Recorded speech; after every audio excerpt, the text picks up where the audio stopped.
I was never asked about my adoption in any depth. It was mentioned, but I always feel like my therapies were like, how do we fix Katelyn now to make her okay with her environment? Or how do we fix her so that she can go home and her parents can manage her? It was never like, what's going on with you? How are you feeling? What can we do to make your life better?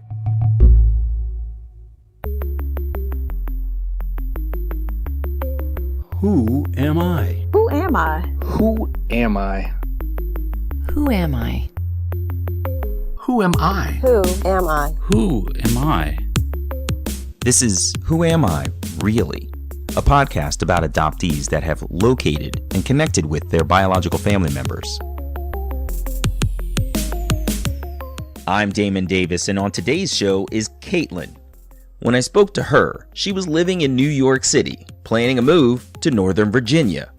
But what you're about to hear is her story of rebellion against her mother's rule when they lived in Pennsylvania, and her eventual investigation into her roots in Florida and South Carolina. At times, the search left Katelyn very puzzled and even totally dejected.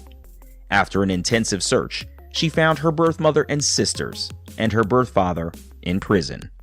I hope you'll forgive the audio on this episode. This is Katelyn's journey. The first 5 years of Katelyn's life were picture perfect. Her parents had been married for quite a while and struggled with infertility when they decided to adopt through Catholic Charities. Katelyn had an older adopted sister, but she wasn't nearly as curious about adoption as Katelyn. Unfortunately, Katelyn's parents divorced when she was about 6. Probably like around the age of 8 or so, my mom gave me an envelope that had my non-identifying information in it. At the age of 8? And one of the pages had, I think it was about 8, yeah. Wow. I was young. I remember that. My sister's adoption was lawyer to lawyer, and her mother was a teenager. That's like literally all that we know. But my mother was older and put in a lot of information, apparently. And of course, you never know if that information is true or false. There was something. You know, it gave me a sense of what was possible. It was fairly detailed. Do you know why? I remember why she gave it to you at the age of 8? Was it because you had been that inquisitive up until that point? I think it was to kind of shut me up because I would pick her brain, and even to this day, I still ask her certain questions. Those pages were full of health information and a lot of background about her maternal side, but very little about her paternal side. One section described her birth mother as light-complected, and Katelyn's caseworker told her adopted mother at the time that she and the birth mother resembled one another. Katelyn describes herself as having very curly hair. She says her skin tans very easily, and her boyfriend growing up, now husband, speculated that perhaps she was Puerto Rican. A best friend even asserted that her birth father was probably black. But Katelyn never knew for herself. She said during those early years, her parents began to fight. Their divorce was imminent, and even as a little girl, she could feel the tension between them. Katelyn, her mother, and her sister had moved to central Pennsylvania back then, and her maternal grandparents moved there too from the Midwest in order to help their daughter raise Katelyn and her older sister. Her mother studied in night school, so Katelyn spent the evenings at her grandparents', and they got very attached to one another.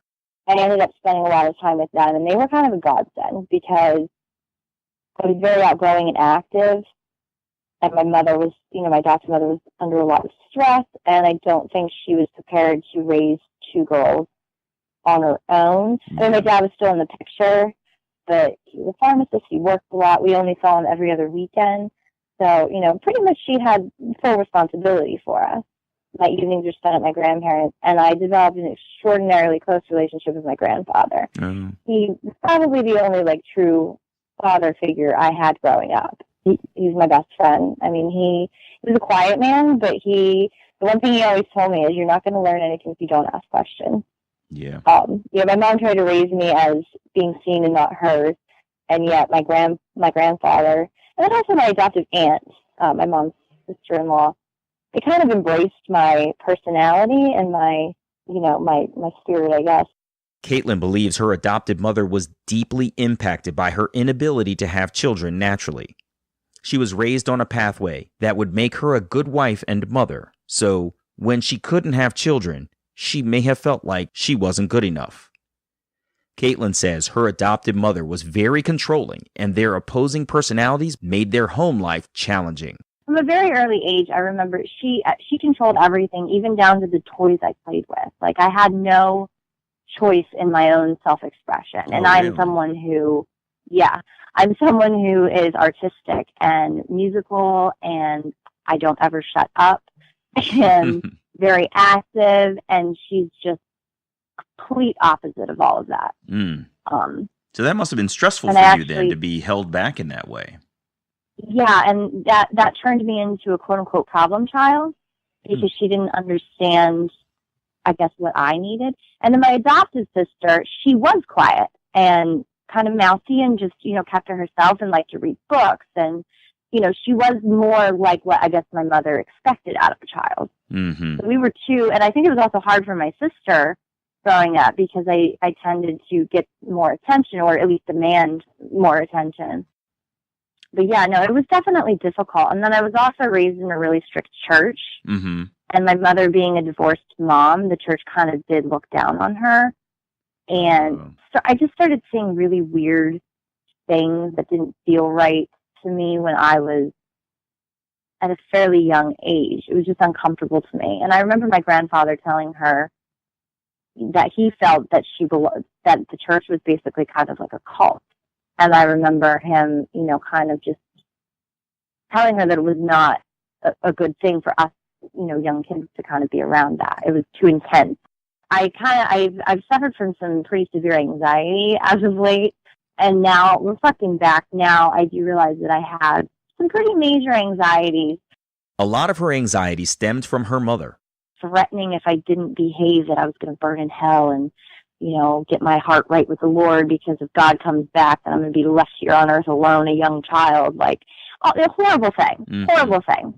Now, as a mother herself, she finds that she's lost in her ability to guide her son spiritually. To underscore how traumatic her young life was with religion, Katelyn shared that her mother used to read the book of Revelations to her at bedtime. I'm not a spiritual person myself, so I took a few moments to read a little bit about it for myself to understand what that experience might be like for a child. I learned that Revelation speaks of apocalypse, eternal hell, and false prophets being cast into a lake of fire. Like, you might as well put on a horror movie for a little kid. Katelyn's older sister really rebelled when she became a teenager, hanging out with boys and doing drugs. Her antics made Katelyn closer to her mother because her older sister was out of the house, leaving her mother less stressed in the house. They went antiquing and horseback riding together, bonding with one another. But as Katelyn grew up, her mother tried to hold her back, attempting to preserve her as a little girl. She tried to shelter Katelyn, never talking to her about boys. Then, she rebelled in her teen years too. It was my freshman year of high school. I moved out of her house. Wow. That's early. I moved in with my dad. Mm-hmm. Yeah, my sister was actually in placement. She had to go live, in like a group home due to, criminal type, small, underage drinking, things like that. Misdemeanor. We grew up in a small town. There's not much to do. And so when you're a teenager and you're hanging out with the wrong crowd, you're probably going to get in trouble. So I also followed that path of getting in trouble, and I was institutionalized twice as a teenager. Institutionalized how? Well, I got some underage drinking charges in my freshman year of high school. Mm-hmm. I did get caught with marijuana, so I was put on probation. And what put me into, like a group home or, juvenile detention is I got in an argument with my father. Because the thing with my adopted father is he never really intervened. Even back when he was still married to my mom, he would never argue about anything. He would never say what he thought was best for us. He kind of just went along with everything until things came to a head. He was very, okay, whatever, whatever you girls want to do. There was never really any structure or guidance or fathering. It was like, yes, these are my kids and I'm financially responsible for them, but that was pretty much the extent of it. So he and your mother were complete opposites in terms of their parenting Yeah, style. and She is a clampdown controller, and he was completely open and just whatever you say is fine with me. Yes. Katelyn's adopted dad is also older than her mother, so he was more of a hippie, and her adopted mother grew up pretty conservative. Further painting the picture of how opposite her parents are, she revealed that her father is a nudist and an atheist, whereas her mother is a Pentecostal evangelical. Polar opposites. Katelyn said it was hard to grow up in such diametrically opposed households. It required managing endless boundaries in her mother's house, then complete freedom every other weekend in her father's house. In her words, they couldn't get an inch with her mother, but they could get a whole football field with their father. The inconsistent structure was very confusing for her, especially when her rebellious teen years began. So, Katelyn is feeling out of control in high school, and it was tough for her as an experiential learner to be bored to death by classes like 9th grade history.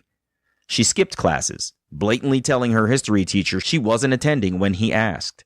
She said she had no goals in life, and 2 underage drinking charges against her. Katelyn was on probation until she got in an argument at her dad's house.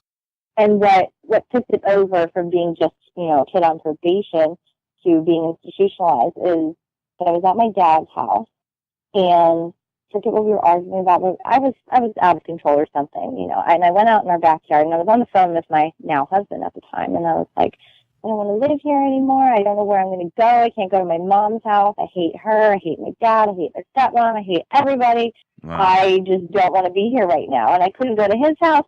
So my probation officer got on the phone with me, and I remember the police officer coming out and asking me, do you want to stay here tonight? Because your only other option is to go to, there was a kids shelter.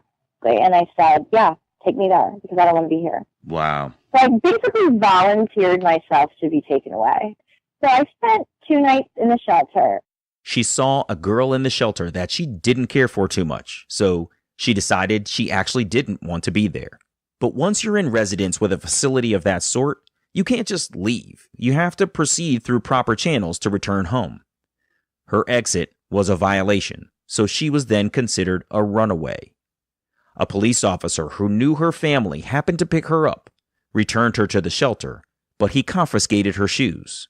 I left again in my bare feet and just tried to get a ride out to my house. I just didn't want to be there. Didn't know where I wanted to be. Yeah, it sounds. I didn't want to be at either my parents' house. I didn't want to be controlled. I didn't want anyone.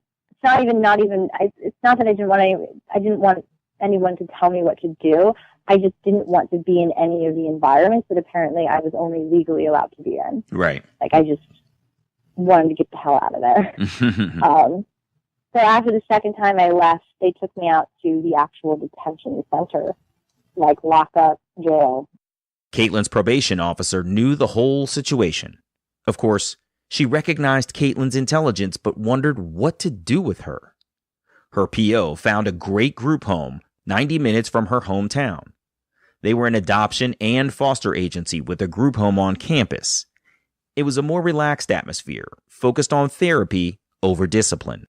And I really started getting, some counseling and some therapies and things like that. But the one thing that stuck out to me now that I think about it is I was never asked about my adoption in any depth. It was mentioned, but I always feel like my therapies were how do we fix Katelyn now to make her okay with her environment? Or how do we fix her so that she can go home and her parents can manage her?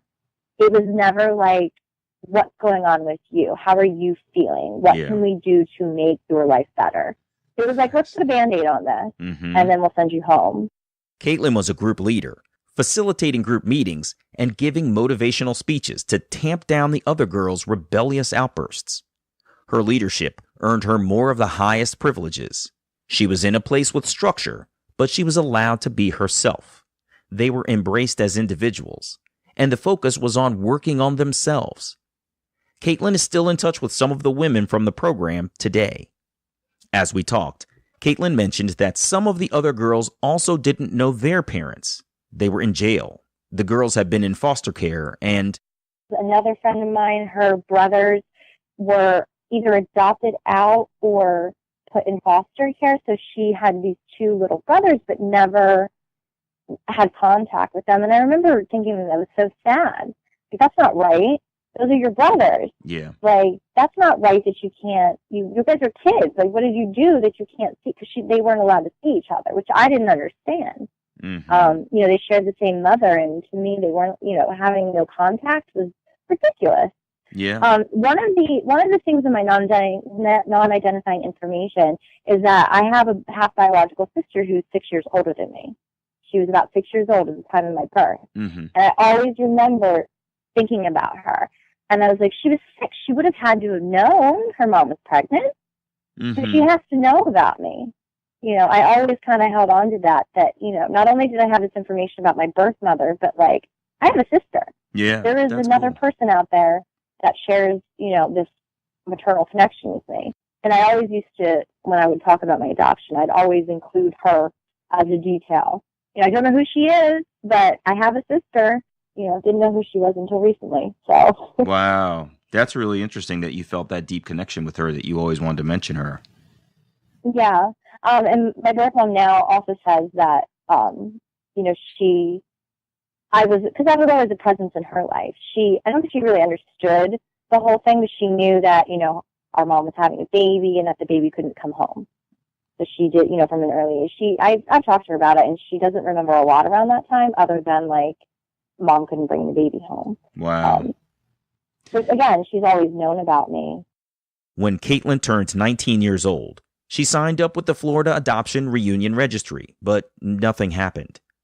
When she and her husband got pregnant, his curiosity for all things medical kicked in, and he wanted to learn more about his genetic contribution to their son. They decided they would both take DNA tests using 23andMe. In the spring of 2015, their results were returned, and of course, they revealed cousin matches for Katelyn. And I had a couple, like, second to fourth cousin matches.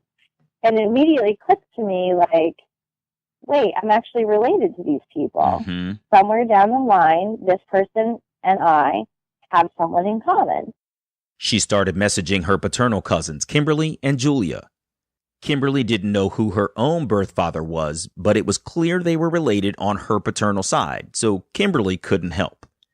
When she connected with Julia, Katelyn learned that she was adopted too, not in reunion, and therefore she couldn't help. Katelyn began to wonder if she came from a long line of adopted people. Next, Katelyn's cousin Bernice reached out to her to try to learn more about her own European heritage as an African-American woman. Bernice was helpful in explaining DNA matching to Katelyn, who was a novice at the time she obtained her results. Katelyn moved to JetMatch, where she connected with her cousin Karen, her closest match. Karen looped in her own father, who knew a lot about the family's history, leading her to more family tree information on the Russell family tree. She had so much research to do, it took her months. Bernice and Katelyn finally traced themselves back to Orangeburg, South Carolina, where one of their distant grandfathers, with the last name Russell, had 16 children, approximately 96 grandchildren, and therefore hundreds of descendants. Katelyn knew she had to find a link back to someone who might have moved to Florida, where she was born, in her distant past. And Bernice actually went to the National Archives and did some research on Levi Russell and traced down. And she finally found one of Levi's kids, Harold Russell, had 3 children that actually left South Carolina and moved to Polk County, Florida, which is where I was born. And, you know, it was far enough back that it was very possible that I came from one of those 3. I spent probably 3 or 4 months there tracking down every single descendant of Inez, Stroman, and Edward Dukes Russell. My God. I tracked down so many people. She finally got connected to her cousin Margaret, who also didn't know who her birth father was and has multiple siblings that her mother placed in adoption.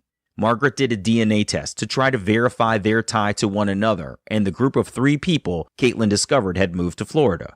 In July 2016, Margaret got her test results, and Katelyn was devastated. I actually ended up in the hospital that night for a panic attack because she showed 54 son-in-law Morgans, lower than the other three that I had contacted that didn't know anything. So I'm thinking we're back to square one here. I'm just devastated. Like for an hour, I couldn't breathe. I was visiting my adopted mom at the time, and they were both aware that both of my parents were aware that I was searching, and I kept them updated, and I think she understood. I think she kind of knew how much I had emotionally invested into this and the time, and then to get this like devastating result that, we weren't as close as we thought, it was a kick in the gut. Wow. And Margaret was crying. She was like, I'm so sorry, because she thought maybe I was one of the children of one of the siblings that were lost, Mm-hmm. We thought there was some type of connection there. Katelyn was completely discouraged. She had invested so much researching this one line of her family that yielded no results. A month later, Katelyn received an ancestry DNA test from Margaret as a gift because she didn't know what else to do for Katelyn except offer her another way to continue searching. In mid-September 2016, she got her DNA test results. What she found was an open tree profile for a man named Jerry, who was in his 70s, which seemed odd. Her prior trees had been so expansive, though, she learned it wasn't uncommon for cousins to have huge age gaps between them. Katelyn began searching the artifacts in his profile of relatives. And I looked at one of his aunt's photos, and it was of her when she was a little girl, and my heart stopped. Because I saw my eyes. I saw the face I had when I was the same age in that photo. I saw my son. Katelyn learned that her birth father, like others in her family tree, didn't know who his father was either. She called it an NPE, a non-paternal event, which was a term I hadn't heard before. Long story short, my dad is a NPE. He never knew who his father was growing up, and his dad never claimed him. And his dad was the connection to that Russell side. Katelyn messaged Jerry to try to learn more about their shared connections.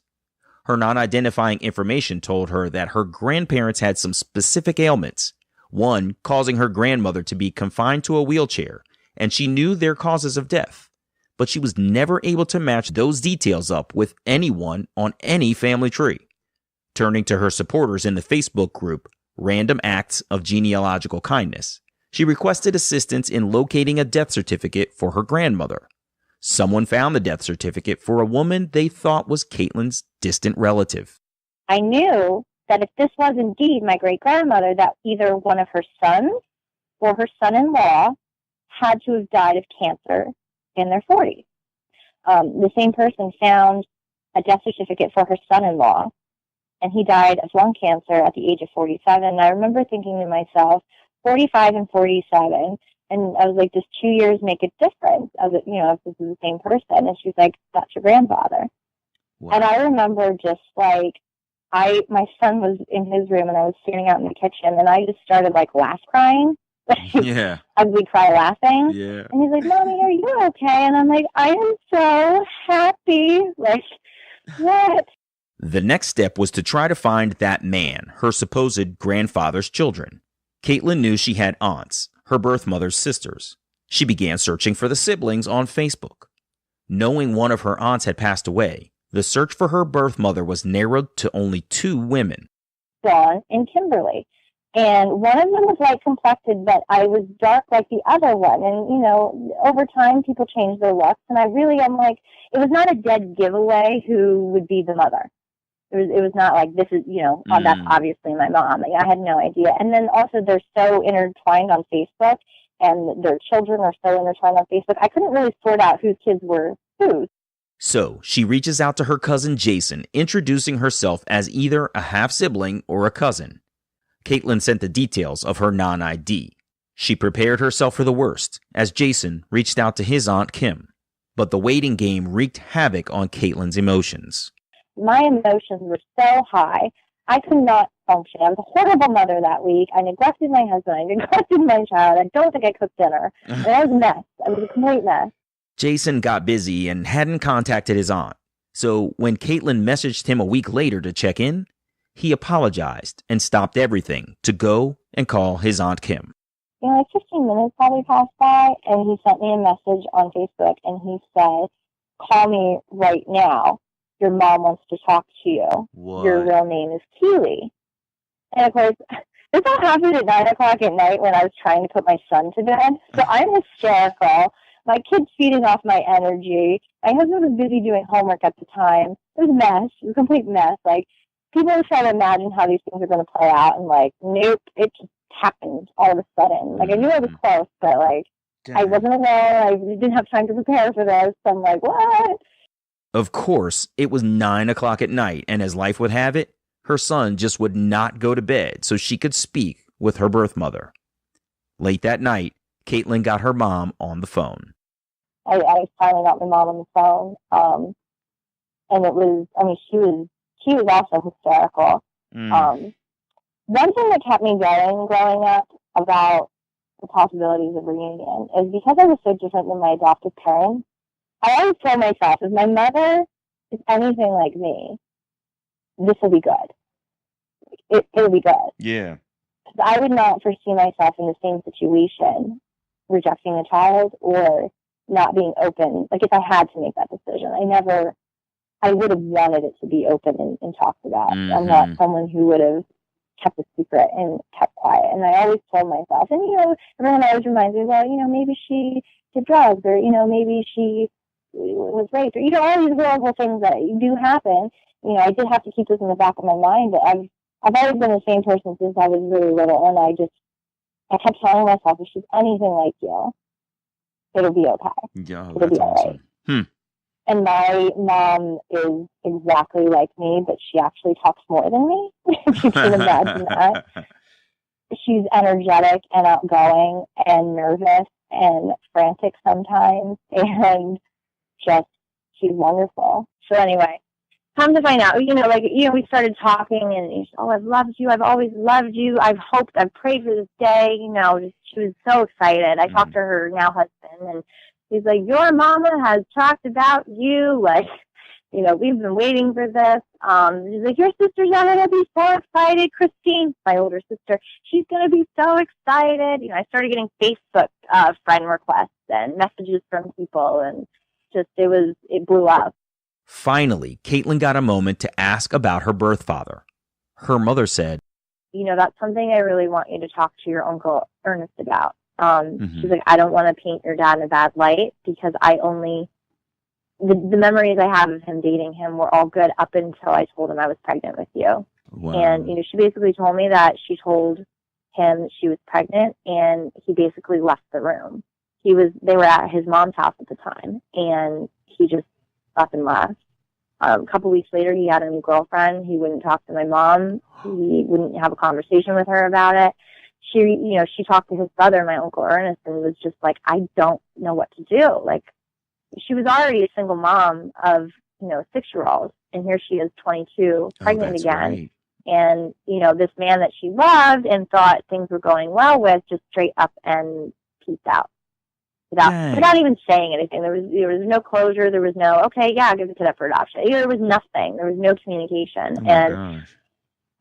There was actually a guy that took an interest in her while she was pregnant with me, and he was going to try to convince her to keep me, and he would raise me. I've thus spoken with him. I'm like, hey, I'm that baby, that was in really stomach back when yeah.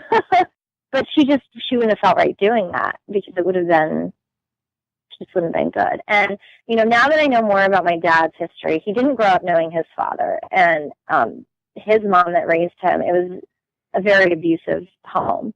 His mother actually lost her leg due to an accident that her husband caused.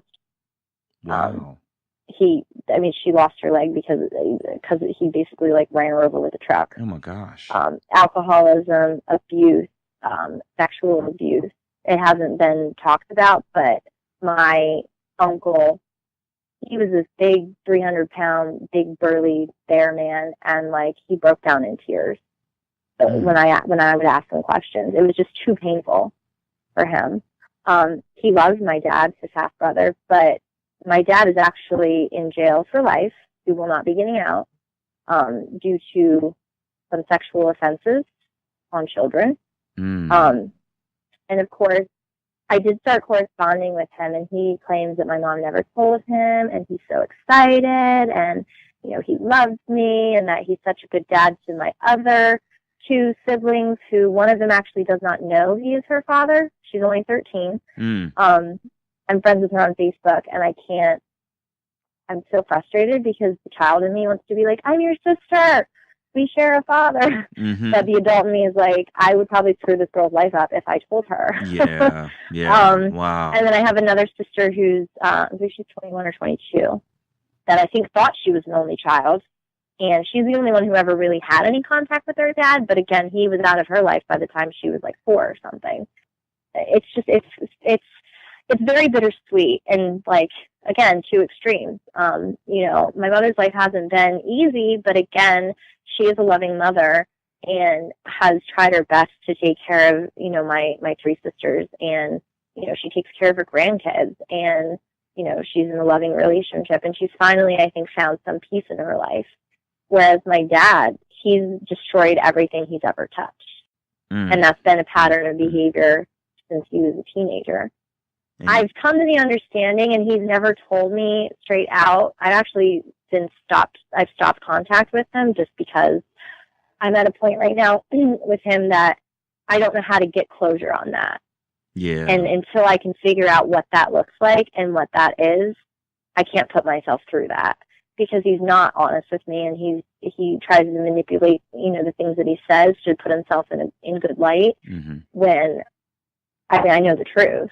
Katelyn says she's done her research on her birth father, spoken to witnesses in cases against him, and she won't be influenced by his charm offensive into misunderstanding his true character. She's acknowledged that he was put into a terrible situation from an early age. I know that he was not put in a nurturing environment. He was lied to about who his father was. His stepfather, the man that raised him, was abusive towards him because he was darker than the rest of his siblings. Like, it was blatantly obvious that his father was not his father. And he was basically tortured for that. It's just sad. He didn't have a chance. He didn't have a chance from an early age. I don't think he was ever shown love. And I think the one time in his life that he did feel any type of love, it scared the shit out of him, and he ran the opposite direction. Yeah. And by doing that, it affected my life. It affected my mother's life. And every time that did happen, it affects both of my younger sisters' lives, too. It affects his grandchildren. He has 3 grandchildren that he's never met and never will meet because he can't. It's weird to me because, like, things are so positive on the birth mom side, and then, like, there's, like, tragedy and loss and, no closure on this other side. Katelyn said one good thing that came out of her reunion was her ability to finally find links into the Russell side of the family tree. While her birth mother was dating her birth father, he finally figured out who his own birth father was. This is funny because my grandfather's surname is Russell. My father's mother's name, my grandmother's surname was Fussell. So I'm a Fussell Russell, and they were neighbors, and they had an affair, and my father was conceived. And my grandfather did say something along the lines of he never said anything about it because he was afraid for my grandmother's life. Like, she would have either been killed or beat up, or, like, bad stuff would have happened to her if it was ever said. People knew that, my father was not my grandmother's husband's child. It was blatantly obvious just looking at him, but it was never talked about. And God forbid it was said, because then it would make it real. The madness with those family members was one of the main reasons her birth mother placed Katelyn for adoption. Given their history of violent behavior, her birth mother didn't want her birth father, nor any of his relatives, trying to take custody of her, lawfully or forcefully. Katelyn pointed out an odd irony that her birth father was in reunion with his own birth father the same year that she was given up for adoption as an infant. Naturally, I wanted to go back and hear more about her birth mother. I asked Katelyn to tell me what things were like leading into their first meeting. She said they talked for a few hours during that first phone conversation. And we were texting back and forth constantly, and she's like, I just have to see you because, she's been craving to see me, for the last, at the time it was 28 years. She's like, I just need to touch you, I need to hold you, I just, this isn't going to feel real until I see you. And of course, I was all about that. I'm like, I want to meet you. Katelyn's adopted father was retired down in Florida, so she got herself a cheap flight on a Friday. He picked her up at the airport, and she spent the night at his place. She felt like she wanted to vomit. She figured she probably got 1 hour of sleep, and she was generally a nervous wreck. My adopted dad picked me up. I almost threw up a million times on the way there. I stayed the night with him, didn't sleep. I think I got maybe an hour of sleep. And then he let me, my adopted dad was really supportive of this. My adopted mom didn't talk to me for a month after I found him, but I think she understands that it is something. She's not getting replaced. We have a lot to work on in our relationship, but I have a lot to work on in my relationship with my bios too. So it was 3 weeks after I found my birth mom, I was able to get the money for a ticket and fly down there. And I drove myself over to her house, which was only 10 minutes from my adopted dad's house. Threw up on the way over there. Did you? I did tell my husband to record it, though, because I've watched so many adoption reunion videos. I wanted one. I want one. Mm. So he was recording, and, I just got out of the car, and she just gave me the biggest hug. The biggest hug. It wasn't awkward. Yeah. I already knew what she looked like, obviously, and I talked to her, I knew what she sounded like, but to actually see her. 5 minutes after we met, we were sitting down, and she drinks more coffee than I do. I love coffee, but she lives off coffee. We were talking, and there's definitely resemblances, but she was talking, and I stopped her mid-sentence, and I'm like, oh my God. I was like, you have my tooth. We have the same tooth on the bottom. It's the third tooth over. It's crooked. It's at the same exact angle. And she looked at my mouth. She's like, oh my God, you have my tooth. Of course, that started a full body scan of hands, elbows, legs, and feet. They have the same bone structure, but Katelyn's darker like her birth father, who was about 1/4 African American. Katelyn said she's also realized that her biological sister Denise's daughter looks like a twin to her own son. Even Katelyn's mother-in-law admits her own grandson looks like Katelyn's biological family. But Katelyn is a little disappointed that she doesn't look quite like anyone. At the time of their reunion, Katelyn was living in New York, and the second time she met her birth mother was up north at Katelyn's home. 2017, she came to visit me for the weekend. She'd never been to New York, so that was exciting. And she had adopted my husband. My husband got to meet her. This is the first time my son met her. It was they never knew that each other didn't exist. They hit it off perfect. Really? My son's very, outgoing anyway. So he was like, oh, hey, Mama, how are you? Your mommy's mom. Welcome to my house. Let's be friends. For their third visit, Katelyn drove down to Florida, but she timed it so that she could attend the Russell family reunion in South Carolina.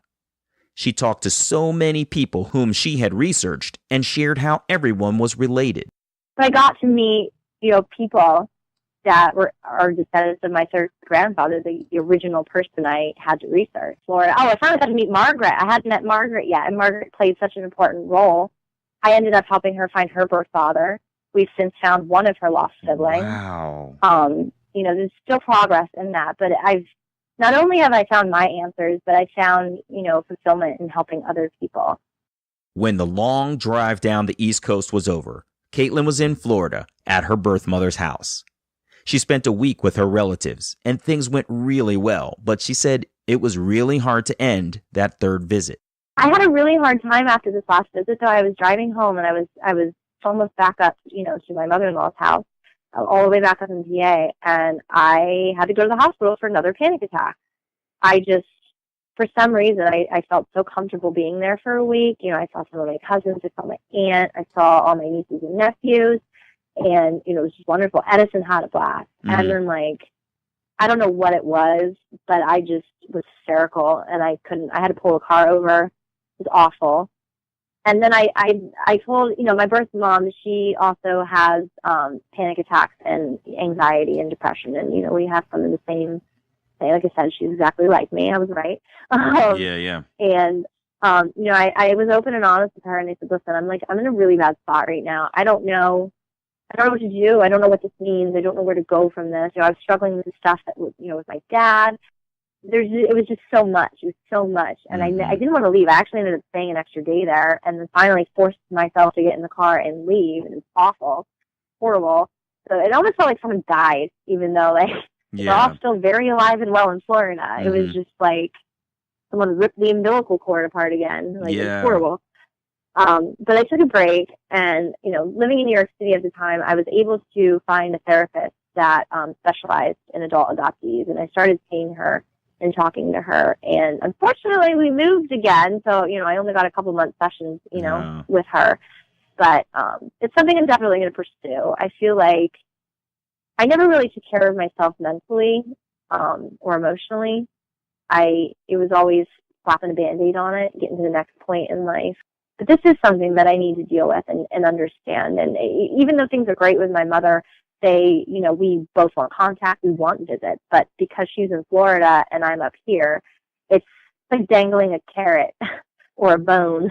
Right. The need for contact and physically seeing each other is there, but yet we can't facilitate that. And text and phone calls aren't good enough. Yeah. She feels bad because she complains about it, and I feel bad because I can't be closer. But we are talking about it, and we're honest about how we feel. And I think that is then the best thing. That's great. And well, that happens a lot with people. The distance horrible. Can be really challenging, and you find somebody and you want to meet them and you want to talk to them and you want to think about them all the time and you want to be in touch. And distance making it so hard that's really, really tough. But thankfully, you're moving to Virginia at some point. So I was like, I'm going to be like 3 hours. I'm going to be 3 hours closer. But my husband got a big pay raise with his job, so I can get a plane ticket. That's Yay! So awesome! Wow, this has been really amazing. I'm really glad for you that you were able to track down your biological mother. I mean, that path that you took sounds like it was so tedious, but you sound like you're a real strong researcher based on your ability to track those people down. It was nonsense. That's unreal. It was a whole bunch of nonsense. Yeah. I'm sorry too though that you're not able to sort of create a bond with your biological father. I mean, his incarceration is I don't really expect too bad. to. Yeah.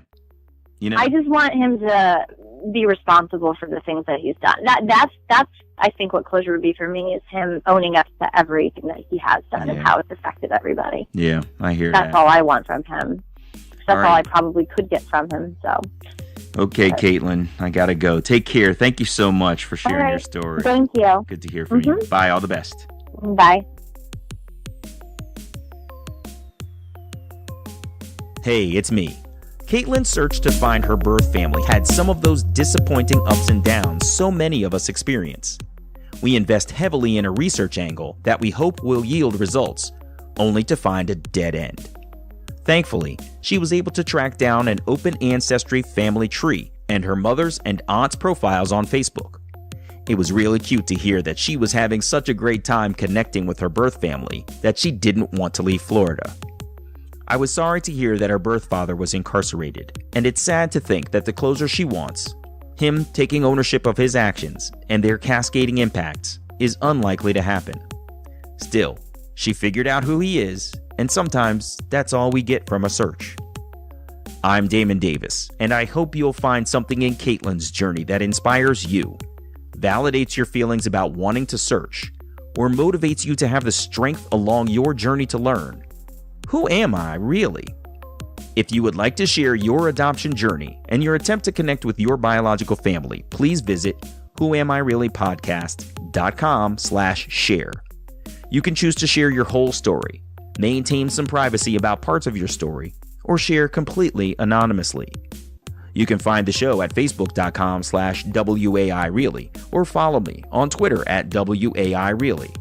And please, if you like the show, you can subscribe to Who Am I Really on Apple Podcasts, Google Play, Stitcher Radio, TuneIn Radio, or wherever you get your podcasts.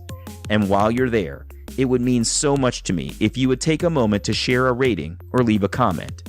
Those ratings can help others find the podcast too.